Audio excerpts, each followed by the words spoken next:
ಓಂ ಸಾಯಿ ಸದ್ಗುರುವೇ ನಮಃ. 6ನೇ ಅಧ್ಯಾಯ. ಸದ್ಗುರು ಸಾಯಿಯವರ ಮಹಾತ್ಮೆ. ಶ್ರೀರಾಮನವಮಿ ಸಮಾರಂಭ ಮತ್ತು ಮಸೀದಿ ಜೀರ್ಣೋದ್ಧಾರ.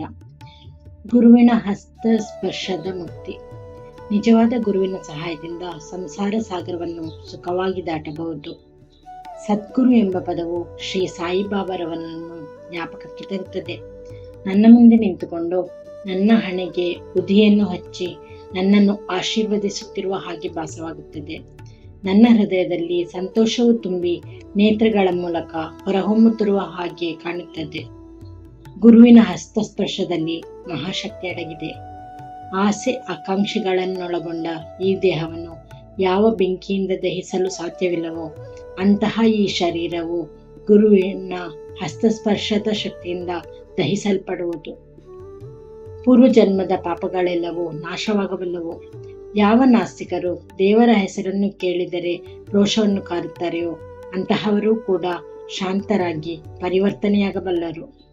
ಶ್ರೀ ಸಾಯಿಬಾಬಾರವರ ದಿವ್ಯ ದರ್ಶನದಿಂದ ಸಂತೋಷವೂ ಉಕ್ಕಿ ನಮ್ಮ ಗಂಟಲು ಗದ್ಗದಿತವಾಗುತ್ತದೆ. ನೇತ್ರಗಳಿಂದ ಆನಂದ ಬಾಷ್ಪ ಉಕ್ಕುತ್ತದೆ.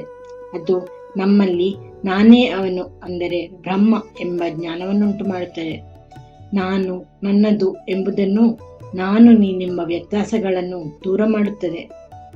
ಸ್ವಾನುಭಾವದ ಅರಿವಾಗುತ್ತದೆ.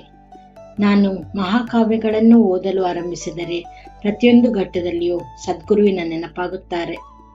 ಶ್ರೀ ಸಾಯಿಬಾಬಾರವರೇ ರಾಮಕೃಷ್ಣರ ಅವತಾರವನ್ನು ತಾಳಿ ತಮ್ಮ ಕಥೆಯನ್ನು ಹೇಳುವ ಹಾಗೆ ಮಾಡುತ್ತಾರೆ. ಉದಾಹರಣೆಗೆ, ಭಾಗವತವನ್ನು ಶ್ರವಣ ಮಾಡಲು ಕುಳಿತಾಗ ಸಾಯಿಬಾಬಾರವರು ಶ್ರೀಕೃಷ್ಣನಾಗಿ ಭಾಗವತವನ್ನು ಹೇಳುವ ಹಾಗೆ ಭಾಸವಾಗುತ್ತದೆ. ನಾನು ಮಾತನಾಡಲು ಕುಳಿತರೆ ಕೂಡಲೇ ಶ್ರೀ ಸಾಯಿಯ ನೆನಪಾಗಿ ಕೆಲವು ಸೂಕ್ತ ಉದಾಹರಣೆಗಳನ್ನು ಕೊಡಲು ಅವರ ಕಥೆಗಳು ಸ್ಮೃತಿಪಟಕ್ಕೆ ಬರುತ್ತದೆ. ನಾನೇನಾದರೂ ಸ್ವತಃ ಬರೆಯಲು ಕುಳಿತರೆ ಕೆಲವು ಪದಗಳು ಮನಸ್ಸಿಗೆ ಬರುವುದೇ ಇಲ್ಲ. ಆದರೆ ಅವರೇ ನನ್ನನ್ನು ಬರೆಯುವ ಹಾಗೆ ಪ್ರೇರೇಪಿಸಿದಾಗ ನನ್ನ ಬರವಣಿಗೆಗೆ ಅಂತ್ಯವೇ ಇರುವುದಿಲ್ಲ. ಭಕ್ತನಲ್ಲಿ ಅಹಂಭಾವವೆಂದು ಮೇಲಕ್ಕಿದ್ದಾಗ ಅವರು ಸ್ವಹಸ್ತದಿಂದ ಅದನ್ನು ನಾಶ ಮಾಡಿ ತಮ್ಮ ಶಕ್ತಿಯನ್ನವನಿಗೆ ನೀಡಿ ಅವನ ಗುರಿ ಸಾಧನೆಯಾಗುವಂತೆ ಅವನನ್ನು ತೃಪ್ತಿಗೊಳಿಸಿ ಆಶೀರ್ವದಿಸಿದ್ದಾರೆ. ಯಾರಾದರೂ ಆಗಲಿ ಸಾಯಿಯ ಮುಂದೆ ಧ್ಯಾನ ಮಾಡುತ್ತಾ ತಮ್ಮ ತನು ಮನ ಧನಗಳನ್ನು ಅರ್ಪಿಸಿದ್ದಲ್ಲಿ ಅವರ ಜೀವನದ ಮುಖ್ಯ ಗುರಿಗಳಾದ ಧರ್ಮ, ಅರ್ಥ, ಕಾಮ ಮತ್ತು ಮೋಕ್ಷ ಎಲ್ಲವನ್ನೂ ಪಡೆಯುತ್ತಾರೆ. ಕರ್ಮ, ಜ್ಞಾನ, ಯೋಗ ಮತ್ತು ಭಕ್ತಿ ಎಂಬ 4 ದಾರಿಗಳು ನಮ್ಮನ್ನು ದೇವರಿರುವಲ್ಲಿಗೆ ಕೊಂಡೊಯ್ಯುತ್ತವೆ. ಭಕ್ತಿ ಎಂಬ ದಾರಿಯಲ್ಲಿ ಹಳ್ಳ ಕೊಳ್ಳಗಳು ಮತ್ತು ಮುಳ್ಳುಗಳಿರುವುದರಿಂದ ಪ್ರಯಾಣ ಮಾಡುವುದು ಬಹಳ ಕಷ್ಟ. ಆದರೆ ನೀವು ಸದ್ಗುರುವನ್ನು ನಂಬಿದ್ದಾದರೆ ನಿಮ್ಮ ದಾರಿ ಸುಗಮವಾಗುತ್ತದೆ ಮತ್ತು ನೀವು ನಿಯಮಿತವಾದ ಸ್ಥಳವನ್ನು ಸೇರುತ್ತೀರಿ. ಹೀಗೆಂದು ಬಾಬಾ ಖಂಡಿತವಾಗಿ ಹೇಳಿರುತ್ತಾರೆ. ಬ್ರಹ್ಮ, ದೈವ ಶಕ್ತಿ, ಪ್ರಪಂಚದ ಸೃಷ್ಟಿ ಎಲ್ಲವೂ ಒಂದೇ ಎಂದು ಹೇಳಿದ ನಂತರ ಗ್ರಂಥಕರ್ತರು ಬಾಬಾರವರು ನನ್ನ ಭಕ್ತರ ಯೋಗಕ್ಷೇಮವೇ ನನ್ನ ಗುರಿ ಎಂದು ಹೇಳಿದ ಕೆಲವು ಉಕ್ತಿಗಳನ್ನು ಉಲ್ಲೇಖಿಸಿರುತ್ತಾರೆ. ನನ್ನ ಭಕ್ತರ ಮನೆಗಳಲ್ಲಿ ಊಟಕ್ಕಾಗಲಿ ಉಡಲಿಕ್ಕಾಗಲಿ ಕೊರತೆ ಇರುವುದಿಲ್ಲ. ಯಾರು ನನ್ನನ್ನು ನಿಶ್ಚಲ ಚಿತ್ತದಿಂದ ಪೂಜಿಸುತ್ತಾರೆಯೋ ಅಂತಹವರ ಯೋಗಕ್ಷೇಮವನ್ನು ನೋಡಿಕೊಳ್ಳುವುದೇ ನನ್ನ ವಿಶೇಷ ಗುಣ. ಶ್ರೀಕೃಷ್ಣನೂ ಸಹ ಗೀತೆಯಲ್ಲಿ ಇದನ್ನೇ ಹೇಳಿದ್ದಾನೆ. ಆಹಾರ ಮತ್ತು ಬಟ್ಟೆಗಾಗಿ ಬಹಳ ಕಷ್ಟಪಡಬೇಡಿ. ಇನ್ನೇನಾದರೂ ಬೇಕಾಗಿದ್ದಲ್ಲಿ ಆ ಭಗವಂತನಲ್ಲಿ ಬೇಡಿರಿ. ಅವನ ದಯೆ ಮತ್ತು ಆಶೀರ್ವಾದವು ಲಭಿಸುವಂತೆ ಪ್ರಯತ್ನಿಸಿ. ಪ್ರಾಪಂಚಿಕ ವಿಷಯದಲ್ಲಿ ಆಸಕ್ತಿ ಬೇಡ. ಪರಮಾತ್ಮನನ್ನು ಮನಸ್ಸಿನಲ್ಲಿ ಮೂಡಿಸಿಕೊಳ್ಳಿರಿ. ಪಂಚೇಂದ್ರಿಯಗಳೆಲ್ಲವನ್ನು ಒಂದುಗೂಡಿಸಿ ತ್ರಿಕರಣ ಶುದ್ಧಿಯಿಂದ ಆ ಪರಮಾತ್ಮನನ್ನು ಪೂಜಿಸಿರಿ. ಯಾವಾಗಲೂ ನಿಶ್ಚಲ ಚಿತ್ತದಿಂದ ನನ್ನನ್ನೇ ಸ್ಮರಿಸಿರಿ. ಸಂಸಾರ ತಾಪತ್ರಯಗಳ ಕಡೆಗೆ ಗಮನ ಕೊಡದಿರಿ. ಆಗ ಶಾಂತಿಯುಂಟಾಗುತ್ತದೆ. ಮನಸ್ಸು ಚಂಚಲತೆಯಲ್ಲಿದ್ದರೆ ಶಾಂತಿಯುಂಟಾಗುವುದಿಲ್ಲ. ಇದನ್ನು ಹೇಳಿ ಮುಂದುವರಿದು ಗ್ರಂಥಕರ್ತರು ಶಿರ್ಡಿಯಲ್ಲಿಯ ಶ್ರೀರಾಮನವಮಿ ಸಮಾರಂಭವನ್ನು ವಿವರಿಸಿದ್ದಾರೆ. ಈ ಸುಂದರ ಶ್ರೀರಾಮನವಮಿ ಉತ್ಸವದ ಪೂರ್ಣ ವಿವರವು ಸಾಯಿಲೀಲಾ ಪುಸ್ತಕದ 1925ನೇ ವರ್ಷದ ಸಂಚಿಕೆಯಲ್ಲಿ ಪ್ರಕಟಿಸಲ್ಪಟ್ಟಿದೆ. ಅದರ ಸಾರಾಂಶವನ್ನು ಇಲ್ಲಿ ಕೊಡಲು ಪ್ರಯತ್ನಿಸಿದ್ದೇನೆ. ಮೂಲ: ಕೋಪರಂಗಾವದ ಸರ್ಕಲ್ ಇನ್ಸ್ಪೆಕ್ಟರ್ ಗೋಪಾಲರಾವ ಗುಂಡ ಅವರು ಶ್ರೀ ಸಾಯಿಬಾಬಾರವರ ಭಕ್ತರಾಗಿದ್ದರು. ಅವರಿಗೆ 3 ಪತ್ನಿಯರಿದ್ದರು. ಆದರೂ ಸಂತತಿಯುಂಟಾಗಿರಲಿಲ್ಲ. ಸಾಯಿಬಾಬಾರವರ ಆಶೀರ್ವಾದದ ಫಲದಿಂದ ಅವರಿಗೆ ಪುತ್ರಜನನವಾಯಿತು.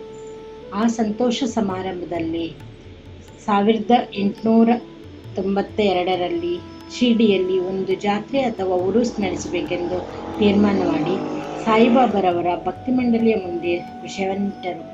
ಮಂಡಳಿಯು ಸಮ್ಮತಿಸಿ ಸಾಯಿಬಾಬಾರವರ ಅಪ್ಪಣೆ ಮತ್ತು ಆಶೀರ್ವಾದಗಳನ್ನು ಪಡೆಯಿತು.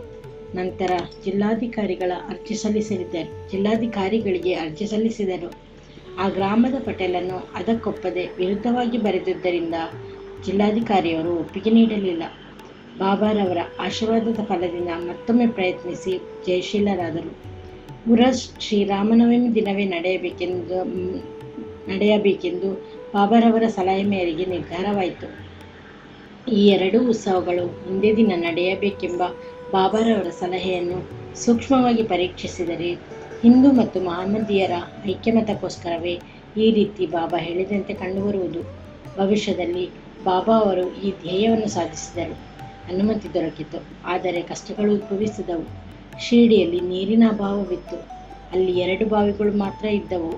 ಒಂದರ ನೀರನ್ನು ಉಪಯೋಗಿಸುವ ಹಾಗಿರಲಿಲ್ಲ. ಇನ್ನೊಂದರ ನೀರು ಸಹ ಅಷ್ಟು ಶುದ್ಧವಾಗಿರಲಿಲ್ಲ. ಬಾಬಾರವರು ಕೆಲವು ಪುಷ್ಪಗಳನ್ನು ಅದರೊಳಗೆ ಹಾಕಿದ್ದುದರಿಂದ ಅದರ ಉದಕವು ಶುದ್ಧವಾಯಿತು. ಆದರೂ ನೀರು ಸಾಕಾಗಲಿಲ್ಲ. ಆದುದರಿಂದ ತಾತ್ಯಾ ಪಾಟೀಲರು ಬೇರೆ ಕಡೆಯಿಂದ ನೀರನ್ನು ತರುವ ವ್ಯವಸ್ಥೆ ಮಾಡಿದರು. ತಾತ್ಕಾಲಿಕ ಅಂಗಡಿಗಳನ್ನು ನಿರ್ಮಿಸಿದರು. ಗೋಪಾಲರಾವ ಗುಂಡ ಅವರ ಸ್ನೇಹಿತರು ಸಹ ಸಂತತಿ ಇಲ್ಲದೆ ಕೊರಗುತ್ತಿದ್ದರು. ಅವರು ಸಹ ಬಾಬಾರವರಿಂದ ಆಶೀರ್ವದಿಸಲ್ಪಟ್ಟರು. ಆದುದರಿಂದ ಗೋಪಾಲರಾವ ಅವರು ಜಾತ್ರೆಯ ಮೆರವಣಿಗೆಗೆ ಒಂದು ಧ್ವಜವನ್ನು ತಯಾರಿ ಮಾಡಿಕೊಡುವಂತೆ ಪ್ರಾರ್ಥಿಸಿದರು. ಇನ್ನೊಂದು ಧ್ವಜ ಕೊಡಲು ನಾನಾ ಸಾಹೇಬ ಚಂದೋರ್ಕ ಅವರಿಗೆ ಹೇಳಿದರು. ಈ 2 ಧ್ವಜಗಳನ್ನು ಮೆರವಣಿಗೆ ಮುಗಿದ ನಂತರ ಮಸೀದಿಯ 2 ಮೂಲೆಗಳಲ್ಲಿ ಇಟ್ಟರು. ಇದು ಈಗಲೂ ನಡೆಯುತ್ತಿದೆ. ಚಂದನದ ಮೆರವಣಿಗೆ. ಈ ಜಾತ್ರೆಯಲ್ಲಿ ಇನ್ನೊಂದು ಮೆರವಣಿಗೆ ಆರಂಭವಾಯಿತು. ಚಂದನದ ಮೆರವಣಿಗೆ ನಡೆಸಬೇಕೆಂಬುದು ಶ್ರೀ ಅಮೀರ ಸರಕಾರ ದಲಾಲ ಎಂಬುವರು ಹೇಳಿದರು. ಮುಸ್ಲಿಂ ಸಾಧುಗಳ ಗೌರವಕ್ಕಾಗಿ ಈ ಥರದ ಮೆರವಣಿಗೆ ಮಾಡುವುದು ಅವರ ಸಂಪ್ರದಾಯ. ಗಂಧದ ಪುಡಿಯನ್ನು ತಟ್ಟೆಯಲ್ಲಿಟ್ಟಿರುವ ಅಗ್ನಿಗೆ ಹಾಕಿ ಆ ಧೂಪವನ್ನು ವಾದ್ಯ ಮೊದಲಾದವುಗಳ ಸಹಿತ ಮೆರವಣಿಗೆ ಮಾಡಿ ನಂತರ ಮಸೀದಿಗೆ ತಂದರು. ಈ ಕೆಲಸವು ಮೊದಲ 3 ವರ್ಷಗಳವರೆಗೆ ಶ್ರೀ ಅಮೀರ ಸರಕಾರ ಅವರಿಂದ ಸಾಂಗವಾಗಿ ನೆರವೇರಿಸಲ್ಪಟ್ಟಿತು. ನಂತರ ಅವರ ಪತ್ನಿಯು ಅದನ್ನು ಮುಂದುವರಿಸಿದರು. ಈ ರೀತಿ ಹಿಂದೂಗಳಿಂದ ಧ್ವಜದ ಮೆರವಣಿಗೆಯೋ ಮುಸಲ್ಮಾನರಿಂದ ಗಂಧದ ಮೆರವಣಿಗೆಯೋ ಜೊತೆಯಲ್ಲಿಯೇ ಯಾವೊಂದು ಆತಂಕಗಳಿಲ್ಲದೆ ನಡೆದವು. ಈಗಲೂ ನಡೆಯುತ್ತಿದೆ. ಶ್ರೀ ಬಾಬಾರವರ ಭಕ್ತರಿಗೆ ಅದೊಂದು ಮಹಾದಿನ. ಸರ್ವರು ಮೆರವಣಿಗೆಯಲ್ಲಿ ಭಾಗವಹಿಸಿ ಮೆರವಣಿಗೆ ಸಾಂಗವಾಗಿ ನೆರವೇರಿತು. ಹೊರಗಿನ ವ್ಯವಸ್ಥೆಯನ್ನು ತಾತ್ಯಾ ಕೋತೆ ಪಾಟೀಲರು ಮತ್ತು ಒಳಗಿನ ವ್ಯವಸ್ಥೆಯನ್ನು ಶ್ರೀಮತಿ ರಾಧಾಕೃಷ್ಣ ಮಾಯಿಯವರು ಬಹಳ ಚೆನ್ನಾಗಿ ನೋಡಿಕೊಂಡರು. ಈ ವ್ಯವಸ್ಥೆಗಳನ್ನು ಮಾಡುವಾಗ ರಾಧಾಕೃಷ್ಣ ಮಾಯಿಯ ಮನೆ ಜನಕೋಟಿಯಿಂದ ತುಂಬಿರುತ್ತಿತ್ತು. ಅವಳ ಇನ್ನೊಂದು ಉತ್ತಮ ಕೆಲಸವೆಂದರೆ ಮಸೀದಿಯನ್ನು ಚೆನ್ನಾಗಿ ತೊಳೆದು ಶುಚಿಯಾಗಿಟ್ಟುಕೊಂಡಿದ್ದು. ಬಡವರಿಗೆ ಅನ್ನದಾನ ಮಾಡುವುದೆಂದರೆ ಬಾಬಾರವರಿಗೆ ಪಂಚಪ್ರಾಣ. ಈ ಅಡಿಗೆ ಕೆಲಸವನ್ನು ಸಹ ಶ್ರೀಮತಿ ರಾಧಾಕೃಷ್ಣ ಮಾಯಿಯೇ ನೋಡಿಕೊಳ್ಳುತ್ತಿದ್ದರು. ಇದರಲ್ಲಿ ಅನೇಕ ಧನಿಕರಾದ ಭಕ್ತರು ಸಹ ಭಾಗವಹಿಸುತ್ತಿದ್ದರು. ಉರಸ್ ಶ್ರೀರಾಮನವಮಿಯಾಗಿ ಪರಿವರ್ತನೆ. ಈ ರೀತಿಯಾದ ಸಂಭ್ರಮವು ಸುಮಾರು 1912ರ ತನಕ ನಡೆಯಿತು. ನಂತರ ಸ್ವಲ್ಪ ಬದಲಾವಣೆ ಹೊಂದಿತು. ಆ ವರ್ಷ ಶ್ರೀ ಕೃಷ್ಣರಾವ್ ಜಗದೀಶ್ವರ ಭೀಷ್ಮ ಎಂಬ ಭಕ್ತರು ದಾದಾ ಸಾಹೇಬ ಕಾರ್ಪಡೆಯವರೊಂದಿಗೆ ಜಾತ್ರೆಯಲ್ಲಿ ಭಾಗವಹಿಸಲು ಹಿಂದಿನ ದಿನವೇ ಬಂದು ದೀಕ್ಷಾವಾಡದಲ್ಲಿ ತಂಗಿದ್ದರು. ಜಗದೀಶ್ವರ ಭೀಷ್ಮರವರು ಸಾಯಿ ಸುಗುಣೋಪಾಸನ್ನ ಎಂಬ ಕೃತಿಯ ಗ್ರಂಥಕರ್ತರು. ಶ್ರೀ ಲಕ್ಷ್ಮಣರಾವ ಕಾಕ ಮಹಾಜನಿ ಅವರು ಪೂಜಾ ಸಾಮಗ್ರಿಗಳನ್ನೇ ಮಸೀದಿಗೆ ಹೋಗುತ್ತಿದ್ದನ್ನು ನೋಡಿದ ಭೀಷ್ಮರವರಿಗೆ ಇಲ್ಲಿ ಶ್ರೀರಾಮನವಮಿ ದಿವಸವೇ ಉರಸ್ ಜಾತ್ರೆ ನಡೆಯುವುದನ್ನು ಗಮನಿಸಿದರೆ ಇದು ದೈವ ಸಂಕಲ್ಪವೆಂದೇ ತೋರುತ್ತದೆ. ಹಿಂದೂಗಳಿಗೆ ಶ್ರೀರಾಮನವಮಿ ಬಹು ಪೂಜ್ಯವಾದ ಮತ್ತು ಶ್ರೇಷ್ಠವಾದ ದಿನ.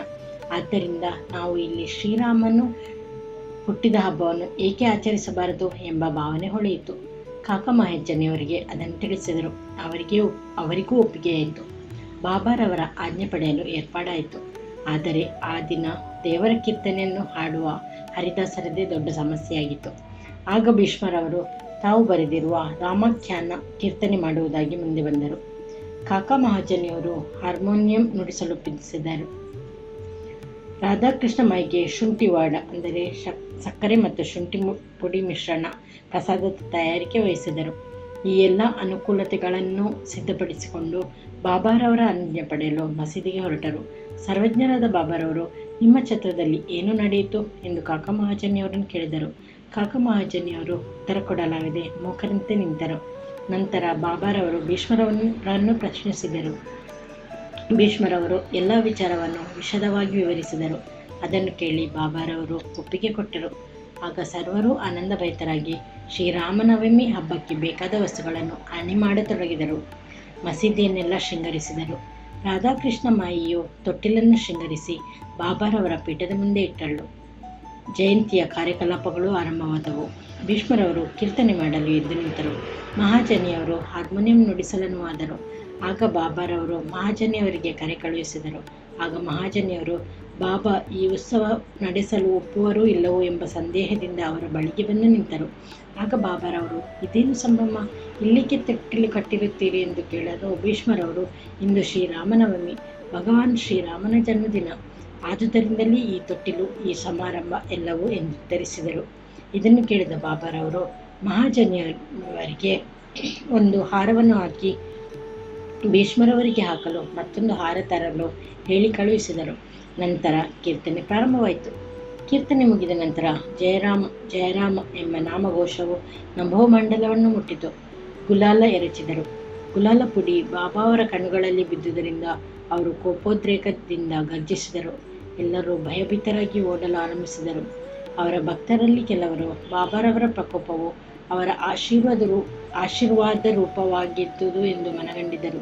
ಶ್ರೀರಾಮನು ಜನಿಸಿದಾಗ ರಾವಣನು ಮತ್ತು ಅವನ ಪರಿವಾರವು ನಾಶವಾಗುವ ಸಂದರ್ಭ ಒದಗಿದ್ದರಿಂದ ಬಾಬಾರವರು ಕೋಪಗೊಂಡದ್ದು ಸರಿಯಾದದ್ದು ಎಂದು ತೋರುತ್ತದೆ. ಮತ್ತು ಯಾವುದಾದರೊಂದು ಹೊಸ ಕಾರ್ಯಕ್ಕೆ ತೊಡಗಿದಾಗ ಬಾಬಾ ಅವರು ಸಾಮಾನ್ಯವಾಗಿ ಈ ರೀತಿ ಮಾಡುವುದು ಸಹಜವಾಗಿತ್ತು. ಇದನ್ನು ಕಂಡ ರಾಧಾಕೃಷ್ಣ ಮಾಯಿಯು ಹೆದರಿ ಬಾಬಾರವರು ಎಲ್ಲಿ ತೊಟ್ಟಿಲನ್ನು ಮುರಿದು ಬಿಡುವರು ಎಂಬ ಅನುಮಾನದಿಂದ ಮಹಾಜನಿಯವರಿಗೆ ತೊಟ್ಟಿಲನ್ನು ಬಿಚ್ಚಿ ತರುವಂತೆ ಹೇಳಿದರು. ಅವರು ತೊಟ್ಟಿಲು ತರಬೇಕೆಂದು ಹೋದಾಗ ಬಾಬಾರವರು ಅದನ್ನು ತೆಗೆಯಕೂಡದು ಎಂದರು. ಸ್ವಲ್ಪ ಹೊತ್ತಿನ ನಂತರ ಬಾಬಾ ಸಮಾಧಾನಚಿತ್ತರಾದರು. ನಂತರ ಪೂಜೆಯ ಕೊನೆಯ ಅಂಗವಾಗಿ ಆರತಿಯಾಗಿ ಪ್ರಸಾದ ವಿನಿಯೋಗವಾಯಿತು. ಆಗ ಮಹಾಜನಿಯವರು, ಈಗ ತೊಟ್ಟಿಲನ್ನು ತೆಗೆದುಕೊಂಡು ಹೋಗಲೇ ಎಂದು ಕೇಳಿದ್ದಕ್ಕೆ ಬಾಬಾರವರು, ಬೇಡ, ಇನ್ನೂ ಹಬ್ಬ ಮುಗಿದಿಲ್ಲ ಎಂದರು. ಮಾರನೇ ದಿನ ಗೋಪಾಲ ಕಾಲ ಸಮಾರಂಭ ಮುಗಿದ ನಂತರ ತೊಟ್ಟಿಲನ್ನು ತೆಗೆದು ಹೋಗಲು ಅನುಮತಿ ನೀಡಿದರು. ಈ ರೀತಿ ಶ್ರೀರಾಮನವಮಿ ಸಮಾರಂಭ ಒಂದು ಕಡೆ, ಧ್ವಜ ಮತ್ತು ಚಂದನದ ಮೆರವಣಿಗೆ ಮತ್ತೊಂದು ಕಡೆ ಸಾಂಗವಾಗಿ ನೆರವೇರಿದವು. ಅಂದಿನಿಂದ ಉರಸ್ ಶ್ರೀರಾಮನವಮಿಯಾಗಿ ಹಬ್ಬವಾಗಿ ಪರಿವರ್ತನೆಯಾಯಿತು. 1913ರಿಂದ ಶ್ರೀರಾಮನವಮಿ ಸಮಾರಂಭ ವಿಶೇಷವಾಗಿ ನಡೆಯಲು ಆರಂಭವಾಯಿತು. ರಾಧಾಕೃಷ್ಣ ಮಾಯಿಯವರು ನಾಮಸಪ್ತಾಹ ಪ್ರಾರಂಭಿಸಿದರು. ಪ್ರತಿಯೊಬ್ಬರೂ ಸಮಾರಂಭದಲ್ಲಿ ಭಾಗವಹಿಸಲ್ಪಡುತ್ತಿದ್ದರು. ಶ್ರೀರಾಮನವಮಿ ದೇಶದ ಎಲ್ಲ ಕಡೆ ಆಚರಿಸಲ್ಪಡುತ್ತಿದ್ದರಿಂದ ಹರಿದಾಸರದ್ದೇ ಒಂದು ಸಮಸ್ಯೆಯಾಗಿತ್ತು. ಆದರೆ ಈ ಉತ್ಸವಕ್ಕೆ 5-6 ದಿನಗಳ ಮುಂಚೆ ಶ್ರೀ ಮಹಾಜನಿಯವರು ಆಧುನಿಕ ತುಕಾರಾಮರೆನಿಸಿದ ಬಾಳಾಬುವ ಸಾತಾರಕರ ಅವರನ್ನು ಅಕಸ್ಮಾತ್ತಾಗಿ ಸಂಧಿಸಿ ಅವರಿಂದ ಹರಿಕತೆ ನಡೆಯಲು ಏರ್ಪಾಡಾಯಿತು. 1914ರಲ್ಲಿ ಬಾಳುಬುವರವರು ತಮ್ಮ ಸ್ವಂತ ಊರಿನಲ್ಲಿ ಪ್ಲೇಗಿನ ಜಾಡ್ಯವಿದ್ದುದರಿಂದ ಅಲ್ಲಿ ಹರಿಕತೆ ಮಾಡಲಾಗದೆ ಶಿರಡಿಗೆ ಬಂದು ಬಾಬಾರವರ ಅನುಜ್ಞೆ ಪಡೆದು ಹರಿಕತೆ ಮಾಡಿದರು. ನಂತರ ಬಾಬಾರವರು ಈ ಹರಿಕತೆಯ ಕೆಲಸವನ್ನು ಶಾಶ್ವತವಾಗಿ ದಾಸಗಣ್ಣುವವರಿಗೆ ವಹಿಸಿದರು. ಹೀಗೆ 1912ರಿಂದ ಶ್ರೀರಾಮನವಮಿ ಸಮಾರಂಭವು ಪ್ರತಿ ವರ್ಷ ಅಭಿವೃದ್ಧಿ ಹೊಂದಿ ಚೈತ್ರ ಮಾಸದಲ್ಲಿ 8ರಿಂದ 12ರವರೆಗೆ ಶಿರಡಿಯು ಜೇನುಗೂಡಿನಂತೆ ಕಂಗೊಳಿಸುತ್ತಿತ್ತು. ಅಂಗಡಿಗಳು ಹೆಚ್ಚಿದವು. ಅನೇಕ ಜಟ್ಟಿಗಳು ಕುಸ್ತಿ ಪಂದ್ಯದಲ್ಲಿ ಭಾಗವಹಿಸುತ್ತಿದ್ದರು. ಬಡಬಗ್ಗರಿಗೆ ಅನ್ನದಾನ ಪ್ರಾರಂಭವಾಯಿತು. ರಾಧಾಕೃಷ್ಣ ಮಾಯಿ ಮತ್ತು ಇತರರ ಪರಿಶ್ರಮದಿಂದ ಶಿರಡಿಯು ಸಂಸ್ಥಾನವಾಗಿ ಮಾರ್ಪಾಡಾಯಿತು. ಸಾಮಾನು ಸರಂಜಾಮುಗಳು ಹೆಚ್ಚಿದವು. ಅಶ್ವದಳ, ಪಲ್ಲಕ್ಕಿ, ರಥ, ಬೆಳ್ಳಿಯ ಅನೇಕ ಸಾಮಾನ್ಯ ಪಾತ್ರೆಗಳು ಇತ್ಯಾದಿಯಾಗಿ ಎಲ್ಲವನ್ನೂ ಭಕ್ತಾದಿಗಳು ಸಮರ್ಪಿಸಿದರು. ಮೆರವಣಿಗೆಗೆ ಆನೆಗಳನ್ನು ಸಹ ಸಮರ್ಪಿಸಿದರು. ಆದರೆ ಬಾಬಾರವರು ಇವುಗಳ ಕಡೆ ಗಮನ ಕೊಡದೆ ಮೊದಲಿನಂತೆಯೇ ಇದ್ದರು. ಹಿಂದೂ ಮಹಮ್ಮದೀಯರು ಬಹಳ ಚೆನ್ನಾಗಿ ಕಲಿತು ಉತ್ಸವವನ್ನು ಸಾಂಗವಾಗಿ ನೆರವೇರಿಸುತ್ತಿದ್ದರು. ಮೊದಲು 5,000ರಿಂದ 7,000ರವರೆಗೂ ಜನ ಸೇರುತ್ತಿದ್ದರು. ಬರುತ್ತಾ ಜನಸಂದಣಿ 75,000ರವರೆಗೆ ಏರಿತು.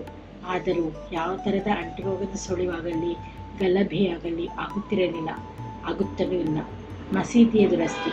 ಗೋಪಾಲರಾವ ಗುಂಡ ಅವರಿಗೆ ಮತ್ತೊಂದು ಮುಖ್ಯ ವಿಚಾರ ಹೊಳೆಯಿತು. ಉರಸ್ ಹೇಗೆ ಆರಂಭಿಸಿದರು ಅದೇ ರೀತಿ ಮಸೀದಿಯ ದುರಸ್ತಿ ಕಾರ್ಯವನ್ನು ಕೈಗೊಳ್ಳಬೇಕೆಂದು ಅವರು ಮನಸ್ಸು ಮಾಡಿದರು. ಅದಕ್ಕೆ ಬೇಕಾದ ಸಿದ್ಧತೆಗಳನ್ನು ಮಾಡಿಕೊಂಡರು. ಬಾಬಾರವರು ಮೊದಲು ಅನುಮತಿ ನೀಡಲಿಲ್ಲ. ನಂತರ ಮಾಳಸಾಪತಿ ಅವರ ಒತ್ತಾಯದಿಂದ ಬಾಬಾ ಒಪ್ಪಿದರು. ಈ ಕೆಲಸವು ನಾನಾ ಸಾಹೇಬ ಚಾಂದೋರಕರ ಮತ್ತು ಕಾಕಾ ಸಾಹೇಬ ದೀಕ್ಷಿತ ಅವರಿಗೆ ಮೀಸಲಾಯಿತು. ಮಸೀದಿಯನ್ನು ಒಂದು ರಾತ್ರಿಯಲ್ಲಿ ಸರಿಪಡಿಸಿದರು. 1911ರಲ್ಲಿ ಸಭಾಮಂಟಪ ತಯಾರಾಯಿತು. ಮಸೀದಿಯ ಮುಂದಿನ ಬಯಲು ಬಹಳ ಚಿಕ್ಕದಾಗಿಯೂ ಅನಾನುಕೂಲವಾಗಿಯೂ ಇತ್ತು. ಕಾಕಾ ಸಾಹೇಬರು ಅದನ್ನು ವಿಸ್ತರಿಸಿ ಒಂದು ಚಾವಣಿ ಹಾಕಬೇಕೆಂದು ನಿರ್ಧರಿಸಿದರು. ಬಹಳ ಕಷ್ಟದಿಂದ ಕಬ್ಬಿಣದ ಕಂಬ ಇತ್ಯಾದಿಗಳನ್ನು ತಂದು ಕಾರ್ಯ ಆರಂಭಿಸಿದರು. ಆದರೆ ಬಾಬಾರವರು ಮಾರನೆಯ ದಿನ ಬಂದು ನೋಡಿ ಎಲ್ಲವನ್ನೂ ಕಿತ್ತು ಬಿಸಾಡಿದರು. ಒಮ್ಮೆ ಬಾಬಾರವರು ಬಹಳ ಕೋಪಗೊಂಡು ಒಂದು ಕೈಯಿಂದ ಕಂಬವನ್ನು ಕೇಳುತ್ತಾ ಮತ್ತೊಂದು ಕೈಯಿಂದ ತಾತ್ಯಾ ಪಾಟೀಲರ ಕುತ್ತಿಗೆಯನ್ನು ಹಿಡಿದು ಹಿಚ್ಚಿಕೊಳ್ಳಾರಂಭಿಸಿದರು. ತಾತ್ಯಾ ಪಾಟೀಲರ ರುಮಾಲನ್ನು ತೆಗೆದು ಅದಕ್ಕೆ ಬೆಂಕಿ ಹೊತ್ತಿಸಿ ಹೋಗಿದರು. ಈ ದೃಶ್ಯವನ್ನು ನೋಡಿ ಎಲ್ಲರಿಗೂ ಭಯವಾಯಿತು. ಬಾಬಾರವರು ತಕ್ಷಣವೇ ತಮ್ಮ ಕಿಸೆಯಿಂದ 1 ರೂಪಾಯಿಯನ್ನು ತೆಗೆದು ಬಿಸಾಡಿದರು. ತಾತ್ಯಾರವರಿಗೂ ಭೀತಿಯುಂಟಾಯಿತು. ಅವರಿಗೆ ಏನಾಗುವುದು ಎಂಬ ಶಂಕೆ ಜನರಲ್ಲಿ ಮೂಡಿತು. ಆದರೆ ಮುಂದೆ ಹೋಗಿ ಕೇಳಲು ಯಾರಿಗೂ ಧೈರ್ಯವಿರಲಿಲ್ಲ. ಭಾಗೋಜಿ ಸಿಂಧೆ ಅವರು ಸ್ವಲ್ಪ ಧೈರ್ಯ ಮಾಡಿ ಮುಂದೆ ಬರಲು ಬಾಬಾ ಅವರನ್ನು ತಳ್ಳಿದರು. ಶ್ಯಾಮ ಅವರಿಗೂ ಇದೇ ಗತಿಯಾಯಿತು. ಈ ರೀತಿ ಯಾರ್ಯಾರು ಮುಂದೆ ಬಂದರೋ ಅವರೆಲ್ಲರಿಗೂ ಇದೇ ಗತಿಯಾಯಿತು. ನಂತರ ಸ್ವಲ್ಪ ಹೊತ್ತಿನ ನಂತರ ಬಾಬಾ ಶಾಂತರಾದರು. ಆಗ ಒಬ್ಬ ಅಂಗಡಿಯವನಿಂದ ಜರತಾರಿ ಪೇಟ ತರಿಸಿ ಅದನ್ನು ತಾವೇ ಸ್ವತಃ ತಾತ್ಯಾ ಪಾಟೀಲರ ತಲೆಗೆ ಸುತ್ತಿದರು. ಇದನ್ನು ನೋಡಿ ಎಲ್ಲರೂ ಅಚ್ಚರಿಗೊಂಡರು. ಬಾಬಾರವರ ಈ ನಡತೆಗೆ ಕಾರಣ ಗೊತ್ತಾಗಲಿಲ್ಲ. ಕೆಲವು ಸಲ ಬಾಬಾರವರು ಶಾಂತಿಯಿಂದ ಎಲ್ಲರೊಡನೆ ಮಾತುಕತೆಗಳನ್ನು ನಡೆಸುತ್ತಿದ್ದರು. ಕೆಲವು ವೇಳೆ ಕೋಪಗೊಂಡು ಉದ್ರಿಕ್ತರಾಗುತ್ತಿದ್ದರು. ಮುಂದಿನ ಅಧ್ಯಾಯದಲ್ಲಿ ಶ್ರೀ ಸಾಯಿಬಾಬಾರವರು ಮಹಮ್ಮದೀಯರು ಅಥವಾ ಹಿಂದೂವು ಎಂಬ ಪ್ರಶ್ನೆಯನ್ನು ಕೂಲಂಕುಷವಾಗಿ ವಿವರಿಸುತ್ತೇನೆ. ಅವರ ಯೋಗಾಧ್ಯಯನದ ಮತ್ತು ಯೋಗ ಶಕ್ತಿಯ ವಿವರವನ್ನು ಸಹ ಕೊಡುತ್ತೇನೆ. ಶ್ರೀ ಸಾಯಿ ಪ್ರಣಾಮ.